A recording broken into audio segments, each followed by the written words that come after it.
My name is Peter Galt. I am the founder of Cool.org, and we're based in Brooklyn, New York. So there's this question of how did our local community affect us as we were getting started? When we got first started, we were based in Providence, Rhode Island, and there was a great ed tech community there.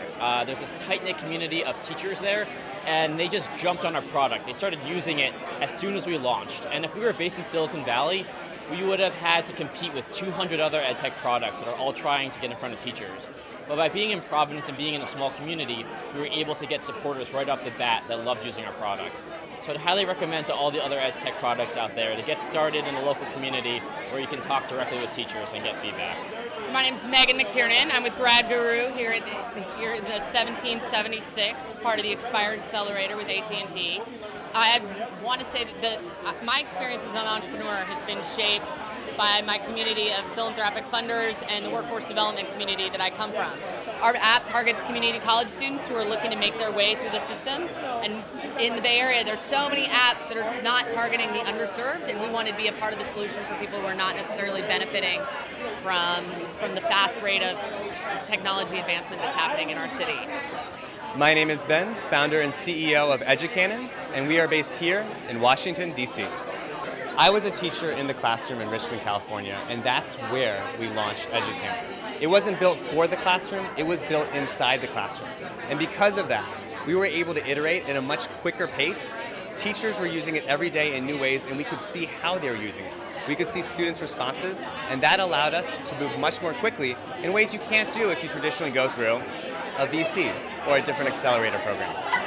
Since moving here to Washington, D.C. and working inside the 1776 space, we found that it's not the financing that really shapes where we go in our direction, but it's the community.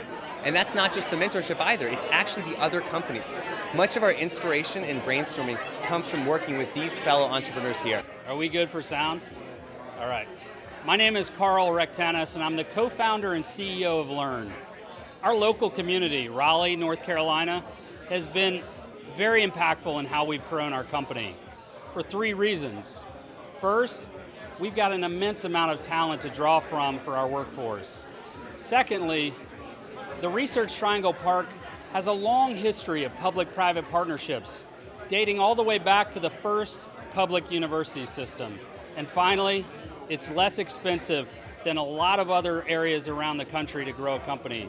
So it's been a great place to grow Learn. I'm Jason Young, and I'm the founder of Mind Blown Labs, and I am based in Oakland, California.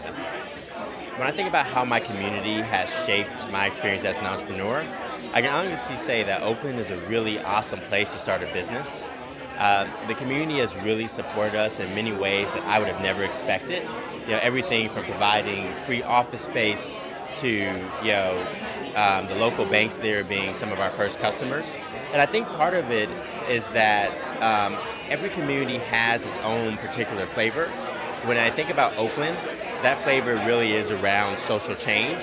And so many of the startups that are being founded there are mission-oriented and are founded with the idea of solving real societal problems. Hi, my name is Rachel Jacobson. I'm based out of Washington, D.C., and I work for the federal government.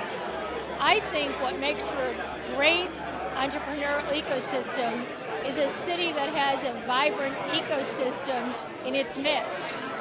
More and more people are attracted to places where they have access to the outdoors, where they have nice clean parks, where they have bike trails, where there's a great riverfront.